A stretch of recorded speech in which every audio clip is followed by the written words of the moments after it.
Alright guys, welcome back. We got new content day.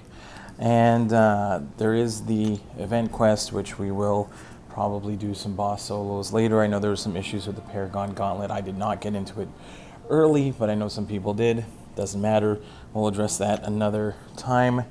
The main thing is that Steve, or the Summoned Symbiote, is back in play. If you are like me, then if I go to my champions and I go to my 1-stars, I already have him from like 3 years ago.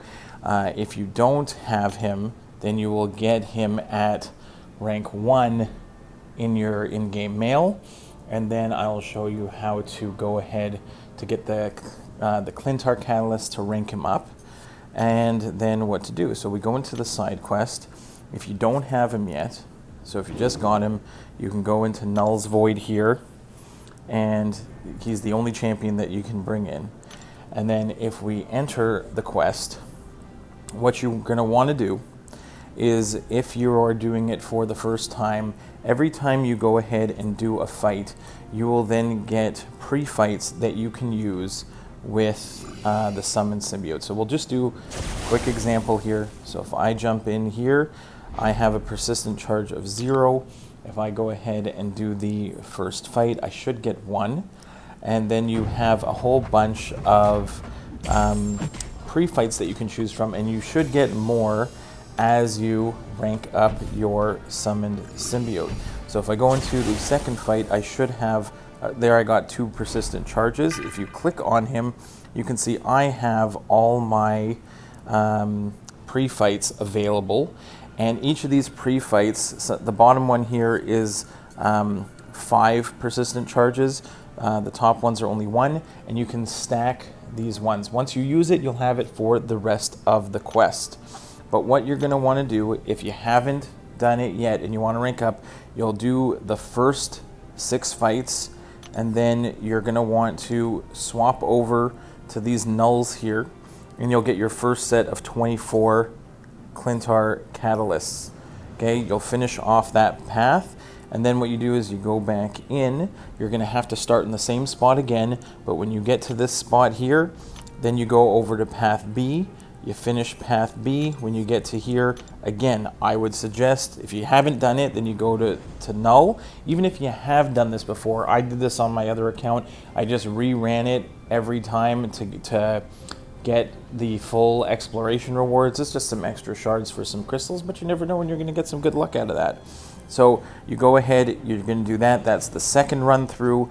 Then the third time, and again, every fight you do in the quest will give you more persistent charges. So if you want the maximum amount of persistent charges for the final path, then every time you come in, you want to do path A, then path B, and then the third time around, when you get to this spot, hop over and do the next section, right? So so you'll go from section 1 to section 2, you'll go to section 3. Just be careful. For whatever reason, there is some error here. See this number 3 here? Ignore it. This 3 spot is dumb. So when you go from here, from the section 2, and you go to path B, the second fight down is going to give you this rogue link. Just ignore that portal, continue from Red Goblin over to Venompool, and when you finish here, when you get to the 4, again, go to path A, do the Null fight, get the remaining 72 Clintar Catalysts on this one, and then the final path, again, I suggest going back, do section 1, section 2, section 3, and when you get to section 4, you will get 96 Clintar Catalysts right there. And what you'll do is, every fight, you will get more persistent charges, and then you can use those persistent charges to help you get through these fights. You're going to have fights, for example, on the last one, Rich Get Richer and Flare. So Rich Get Richer can be countered with, let's go ahead and take a look at it. There's going to be nodes that are going to help you if you go to the pre-fights, right? The first one is when you face Symbiote Supreme, you want to have that Nullify and Stagger removed. If you want, when you fight the I think it's the Spider-Man symbiote, has the annoying evades. You want to have that second one, so medium, and heavies with poisons will help reduce the evade ability accuracy. Evolution here, this third one, medium attacks back to back, so medium gets you a Fury, so that's going to help you against Rich Get Richer. And then these bottom three are also, you're not going to be able to necessarily, you don't necessarily need the highest ones, but you probably want to put some on. But again, start the fight, reducing damage and reducing the opponent's ability accuracy, throwing specials, throwing a special attack each time the summoned symbiote dashes back, purify 4 debuffs and steal some of the opponent's power. That's also good. And annihilate when struck, have a chance to go unstoppable.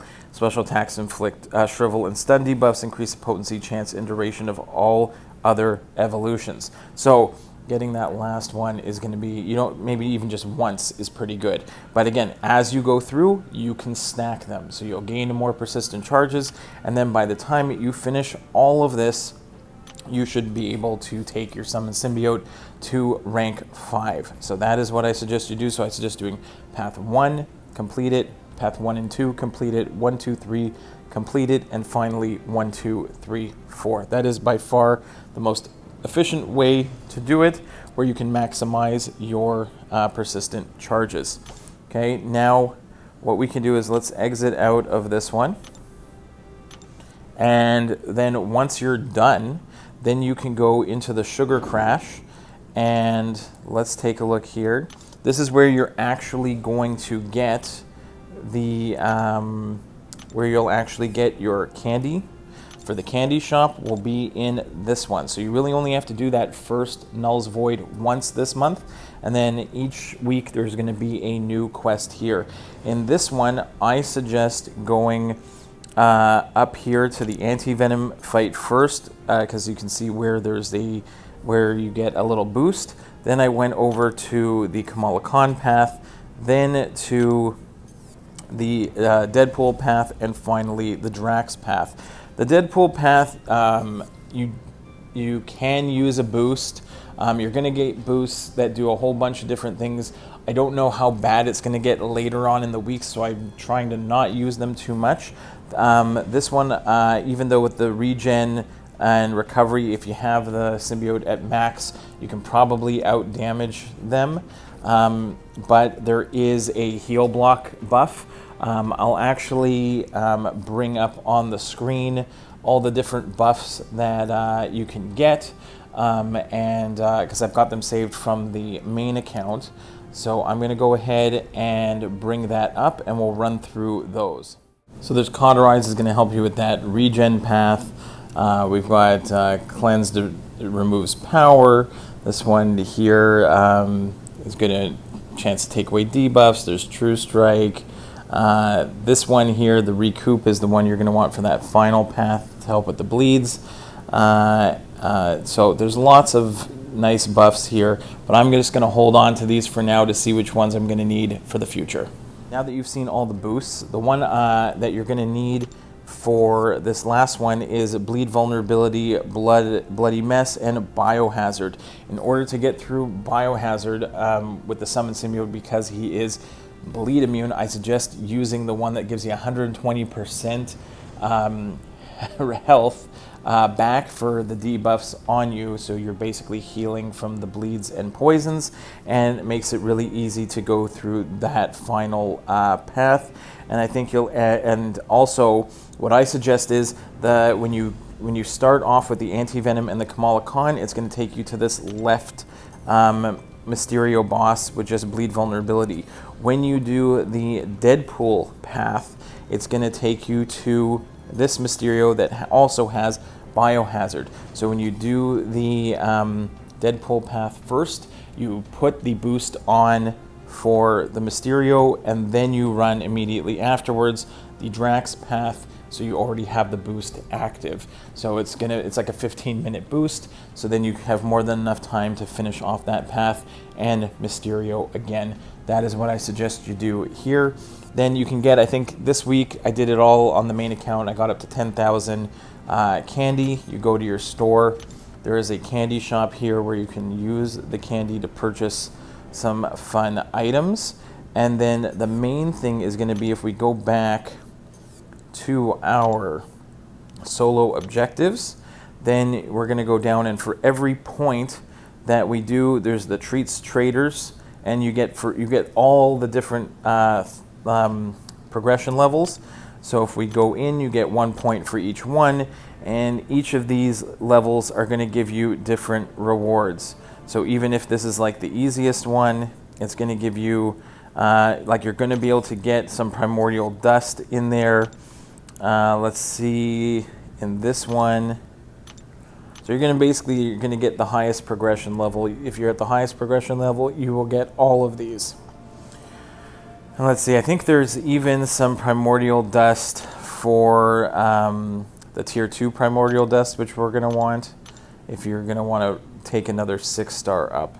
So you're going to be getting all these fun rewards here. And there's some more tier 1 primordial dust.